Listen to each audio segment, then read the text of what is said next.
నమస్తే. ప్రజెంట్ మనతో పాటు తెలంగాణ రాష్ట్ర ఎంఆర్పిఎస్ నాయకులు మంగపల్లి శ్రీనివాస్ మాదిగ గారు ఉన్నారు. మాట్లాడదాం ఒకసారి. అన్న, ప్రభుత్వం ఎస్సీ వర్గీకరణ చేసింది, దళితుల పక్షపాతి ప్రభుత్వం అంటుంది. మీరేమో ప్రభుత్వం మీద విమర్శలు చేస్తున్నారు. ఎంతవరకు కరెక్ట్ అసలు? ప్రభుత్వము దళితులను మోసం చేసిందని సందర్భంగా నేను చెప్పదలుచుకున్నా. దళితుల విషయంలో ఒక్క పథకం కూడా అమలు చేయాలని మేము రాష్ట్ర ప్రభుత్వంపై డిమాండ్ చేస్తున్నాం. ఎట్లా అని అంటన్నా, ఎన్నికల ముందు చేవెళ్ళ డిక్లరేషన్లో కేసీఆర్ ప్రభుత్వం, గత ప్రభుత్వము 10 లక్షలు ఇస్తుంది, మేము అంబేద్కర్ అభయాస్తం కింద 12 లక్షలు ఇస్తామనేది మాట ఇవ్వడం జరిగింది. కాంగ్రెస్ ప్రభుత్వం ఏర్పడి ఎన్ని సంవత్సరాలు అవుతుంది? 24 నెలలు అవుతుంది. 2 సంవత్సరాలు అయిపోయింది. ఒక్క మనిషికి అంబేద్కర్ అభయాస్తం పథకం ఇచ్చిందేమో ఈ రాష్ట్ర ప్రభుత్వం రేవంత్ రెడ్డి చెప్పాలని మేము మీ లెజెండా టీవీ ద్వారా మేము డిమాండ్ చేస్తున్నాం. ఏ ఒక్కరికి ఇచ్చిందా? ఇవ్వలే. అట్లాగే ఉన్న సంక్షేమకు ఏదైతే కొన్ని జీవోలు ఉన్నాయో గత ప్రభుత్వాలు ఇచ్చినాయి. గతంలో ఏదైనా లోన్ తీసుకున్నా సబ్సిడీ ఉండే. 1 లక్ష రూపాయలు తీసుకున్నా, 5 లక్షలు తీసుకున్నా, ఒక జేసీబీ తీసుకున్నా సబ్సిడీ ఉండే. ఏమని ఉండే? 1 లక్ష రూపాయలు లోన్ తీసుకుంటే 60,000 70,000 కొంత అమౌంట్ సబ్సిడీ ఇచ్చేది. ఈ ప్రభుత్వం ఏర్పడినాక దాన్ని క్యాన్సిల్ చేసింది. ఎవరికైనా ఇచ్చిందామని చెప్పండి. ఎస్సీ కార్పొరేషన్ ద్వారా ఒక్క లోన్ ఇచ్చిందామని చెప్పండి. ఇప్పటివరకు ఎస్సీ కార్పొరేషన్ ద్వారా ఒక్క లోన్ కూడా ఇవ్వలే. మరి ఏమి చేసింది? దళితులకు పెద్ద పెట్టేసిందని మీరు అన్నారు. ఇప్పుడు ఏం చేసింది దళితులకు?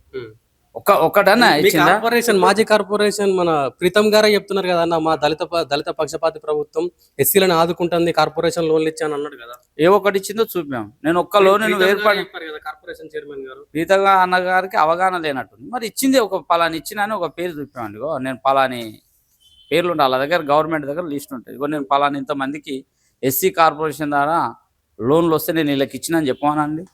ఒక లోన్ ఇవ్వలే, ఆయన ద్వారా ఏది ఇవ్వలే. కాదని అడగమండి. ఇప్పుడు నువ్వు రేపు పొద్దున ఇదే టీవీ నేను మాట్లాడిన వాయిస్ ఆయనకు పెట్టండి. ఒకరికి ఇచ్చిందనంటే ఏ చర్చకైనా సిద్ధం. ఎవరికి కూడా ఇవ్వలే కదా. నేను చెప్తున్నా కదా, అభయాస్తం కింద 12 లక్షలు ఇస్తాను. ఎవరికన్నా ఇచ్చిందా? ఇవ్వలే. 10th పాస్ అయితే చేవెళ్ళ డిక్లరేషన్లో 10,000 రూపాయలు ఇస్తాను. ఇంటర్ పాస్ అయితే 15,000 అన్నారు. డిగ్రీ పాస్ అయితే 25,000 అన్నారు. పీజీ పాస్ అయితే 1,00,000 రూపాయలు అన్నారు. ఏ ఒక్కరికి ఇప్పుడు నేను చెప్పిన ఇట్లలో ఏ ఒక్కరికి 10th ఇంటర్ పాస్ అయితే 2 సంవత్సరాలు అయిపోయింది కదా. మరి ఎంతమందికి ఇచ్చింది? ఒక్కరికి ఇవ్వలేదు అంటూ నేను ఇప్పటి వరకు ఇచ్చిందని చెప్పమానండి. మాటలు మాట్లాడుతున్నారు తప్ప చేతల కాడ లేదు. అప్పుడు కూడా 100 హామీలు ఇస్తా అని చెప్పారు. అది 420 ఉచిత హామీలు ఇచ్చారు. ఏం అమలు చేశారు? నేను దాని గురించి, మా ఎస్సీ దళితుల గురించి మాట్లాడుతున్నాను. దాని మీద పోతే రైతు బంధు, కళ్యాణ లక్ష్మి, తులం బంగారం అన్నీ తెలుసు, స్కూటీ, ఇవన్నీ గురించి నేను మాట్లాడతలేను. మా దళిత సంక్షేమం గురించి మేము మాట్లాడుతున్నాం. 24-25 బడ్జెట్ ప్రవేశపెట్టింది. ఇంత 21,000 కోట్ల 830 కోట్ల రూపాయలు ప్రవేశపెట్టారు. అట్లాగే దాంతోపాటు భవనాల పేరు మీద 1000 కోట్లను ప్రకటించింది ప్రభుత్వం. అది ఎక్కడ ఖర్చు పెట్టింది? కొంత అక్కడక్కడ కొంతనే ఖర్చు పెట్టింది. పూర్తి స్థాయిలో ఏడకంటే నిజంగా నువ్వు దళితులకు పెట్టినట్టు ఉంటే దళితులకు పెట్టలేదని మీరు అంటారు, దళితులకు న్యాయం జరగలేదని మీరు అంటారు. మీ దళిత నాయకులే రేవంత్ మాదిగా, రేవంత్ మా బిడ్డ అని వాళ్ళు గొప్పగా చెప్పుకుంటున్నారు కదా. ఎవరు పార్టీలు ఉన్న వాళ్ళు మాట్లాడుతున్నారు అన్న. మీ దళితులే కదా వాళ్ళు కూడా.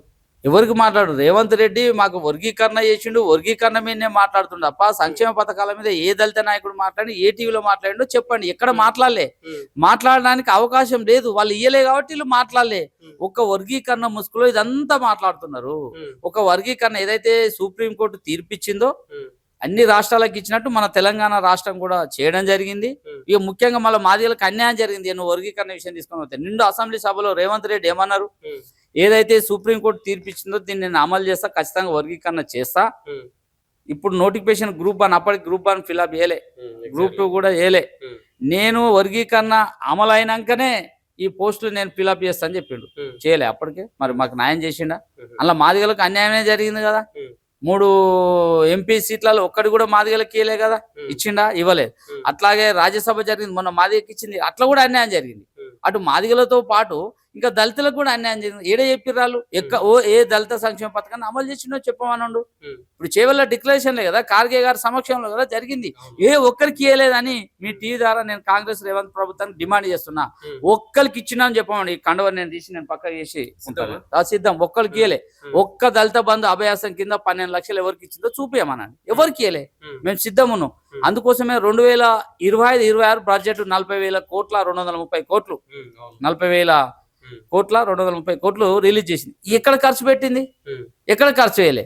మేము ఇప్పుడు ఈ 2 సంవత్సరాల పేరు మీద ఏదైతే ఉందో బడ్జెట్ ఉందో దాన్ని క్యారీ ఫార్వర్డ్ కావద్దు. దాన్ని ఏ సంవత్సరం నిధులు ఉందో ఆ సంవత్సరానికే కేటాయించాలి. దాన్ని పక్కదారి పంపించొద్దు. ఇప్పుడు ఏదైతే 25-26 బడ్జెట్ ఉందో మళ్ళీ 27 చూపించద్దు. ఏ సంవత్సరం బడ్జెట్ ఆ సంవత్సరానికే కేటాయించాలని నేను డిమాండ్ చేస్తున్నాను. రేపు ఎల్లుండో రేపు పండుగ తర్వాత ఏదైతే బడ్జెట్ సమావేశం ఆ బడ్జెట్ ప్రవేశపెడతాడో ఇప్పుడున్న బడ్జెట్ పై ఒక శ్వేతపత్రం రిలీజ్ చేయాలని మేము డిమాండ్ చేస్తున్నాం. అట్లా చేసినప్పుడే మిమ్మల్ని నమ్ముతాము. ఒకవేళ ఆ బడ్జెట్ అమలు కాని పక్షంలో మీ కార్యాచరణ ఎలా ఉండబోతుంది? ఖచ్చితంగా ఊరూరున డప్పు సంకన పెట్టుకొని మేము దండోరేస్తాం. కాలు గజ్జ కట్టి ఊరూరున మేము దండోర ఉద్యమాన్ని ఇప్పటికైతే ఎట్లయితే నడిపినాం భవిష్యత్తులో కూడా కాంగ్రెస్ ప్రభుత్వం ఇవ్వకపోతే ఓటుదారునే బుద్ధి చెప్తాం. అలా మెడలు వంచైనా ఖచ్చితంగా ఇచ్చే దిశగా మేము ఉద్యమాన్ని ఉధృతం చేసి మేము నెక్స్ట్ వచ్చే నెల నుంచి సైకిల్ యాత్రన పాదయాత్రన ఊరూరా కూడా తిరగడానికి సిద్ధంగా పడ్డాం. అతి త్వరలో ఈ పండుగ తర్వాత ఒక రాష్ట్ర స్థాయి సమావేశం జరిపి భవిష్యత్ కార్యాచరణ కాంగ్రెస్ ప్రభుత్వంపై యుద్ధానికి సిద్ధమైతే కూడా ఈ సందర్భంగా గుర్తు చేస్తాం. మరొక వైపు మొన్న ఎస్సీ విభాగం చైర్మన్ గా కవంపల్లి సత్యనారాయణ గారు ప్రమాణ స్వీకారం రోజు మందుల శ్యామల్ గారు కొన్ని వ్యాఖ్యలు చేసిర్రు, అంటే బ్రాహ్మణులను ఉద్దేశించి. దాని మీద పెద్ద ఎత్తున విమర్శలు వస్తున్నాయి. నేను దళితుడిని, నన్ను ఇట్లా మాట్లాడతారా, దళితుడిని ఇంటిపైన దాడి చేస్తున్నారా అని శ్యాములు మాట్లాడుతున్నాడు ఎమ్మెల్యే గారు. ఇంతకుముందు ఏదైతే మీరు ఫస్ట్ వేసిన క్వశ్చన్ ఏదైతే ఉందో దళిత ఉంది 3 ఖమ్మంపల్లి సత్యనారాయణకి ఇచ్చారు. Right, okay. 3 కార్పొరేషన్లు కూడా ఇస్తా అని చెప్పిండు. ఒక్క కూడా కార్పొరేషన్ చైర్మన్లని చేయలే కాంగ్రెస్. అది కూడా అన్నాడు కదా, ఉపకులాల కోటి, ఎస్సీ కోటి, మాలాల కోటి అన్నారు. ఒక్కడు కూడా అమలు చేసిండు, అది కూడా చేయలే. ఇకపోతే అంటే చెప్తున్నా మీరు అన్నాను, ఒక్కటి కూడా అమలు చేయండి ఎందుకు? అది ఇప్పుడు అది అమలు చేయాలనే కదా మేము పోరాటం చేసేది. మందుల సామెలు అన్న విషయంలో మేము ఖండిస్తున్నాం తీవ్రంగా. అది మనువాదంలో జరిగిన దాడిని. దాంట్లో కూడా కాంగ్రెస్ ప్రభుత్వం ఆ దళితుడు కాబట్టి ఇలా స్పందిస్తలేదు. ఇలా సామేలు మాదిగా కాకుండా సామేలు రెడ్డో సామేలు బ్రాహ్మణ ఉంటే ఇవాళ ఖండించపో కాంగ్రెస్ ప్రభుత్వం. ఇలా ఇంటిపై ఒక ఎమ్మెల్యే చట్టసభలో ఎన్నుకున్న అతని మీద ఇంటిపై కోడిగిడ్లతో దాడి చేశారు. మేము ఖచ్చితంగా బీజేపీ ప్రభుత్వం బుద్ధి చెప్తాం.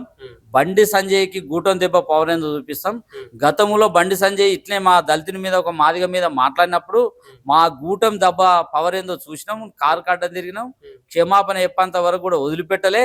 గతంలో కూడా ఆ అన్న వ్యక్తికి ఆయన స్వయంగా ఫోన్ చేయడం కూడా జరిగింది. బండి సంజయ్ బిడ్డ ఖబర్దార్, నువ్వు ఇట్నే మాట్లాడితే నీ నాలుక కోసం ఈ సందర్భంగా మేము గుర్తు చేస్తున్నాం. ఇప్పటికైనా నువ్వు చిల్లర మాటలు మతాల పేరుతో కులాల పేరుతో మాట్లాడకు. మీరు రాజ్యాంగాన్ని తూట్లు పడుస్తున్నారు. మీరు రాజ్యాంగానికి అంబేద్కర్ పేరు ఫోటోలు పెట్టుకుంటేనే అంబేద్కర్ వాదాన్ని మీరు కించపరుస్తున్నారు. అరే మూర్ఖురా బండి సంజయ్, 1930లో ఒకసారి చదువు అంబేద్కర్ ఏమన్నాడు. అయినా అంబేద్కర్ గాంధీ భవన్ సాక్షిగా ఆయన సారీ చెప్పిండండి. అంబేద్కర్ ఆయన ఏమన్నాడు సామేలన్నా, అరే మీరు లంజగొడుకన్నారో తిట్టిర్రో పొగిడిర్రో మాకు అర్థం కాలే అన్నాడు. నువ్వు అంత ఇంతో తెలివికల్లోని నువ్వు ఒక బ్రాహ్మణులు ఏం చేయాలి? అరే అట్లా చదవలేదండి అని మీడియా ద్వారా చెప్పాలి.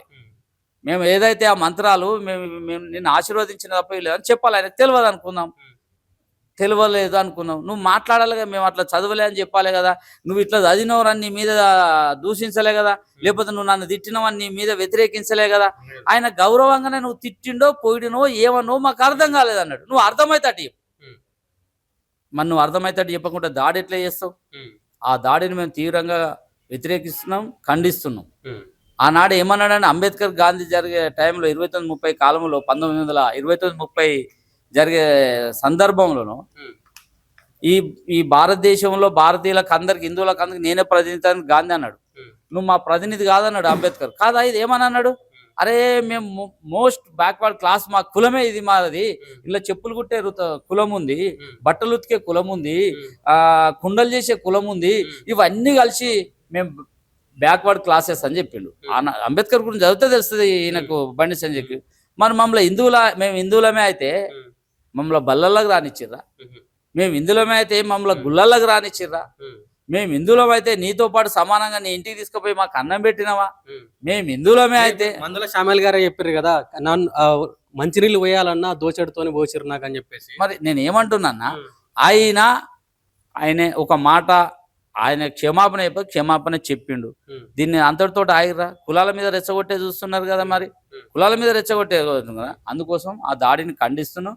రేవంత్ రెడ్డి ఏం చేస్తుండండి? రేవంత్ రెడ్డి మాట్లాడగల, పిసిసి అధ్యక్షుడు మాట్లాడగల, మహేష్ గౌడ్ గారు మాట్లాడుతున్నాడా? మాట్లాడతలేడు. అంటే దళితులను కాంగ్రెస్ ప్రభుత్వం ఏదైతే సంక్షేమ పథకాలు ఎట్లయితే నట్టెట్ట ముంచుతుందో, మా కులాన్ని కూడా ఎస్సీలు అంటే కూడా చిన్న చూపు చూస్తుంది. ఇప్పుడు మా బట్టి ఏమన్నా రేపు ఎల్లుండో బడ్జెట్ ప్రవేశపెడతాడు. ఆ బడ్జెట్ లో దళితుల గురించి ఇప్పుడు దాడిపై ఎందుకు ఖండిస్తలేదు కాంగ్రెస్ వాళ్ళు? కాంగ్రెస్ పార్టీ ఖండించాలి.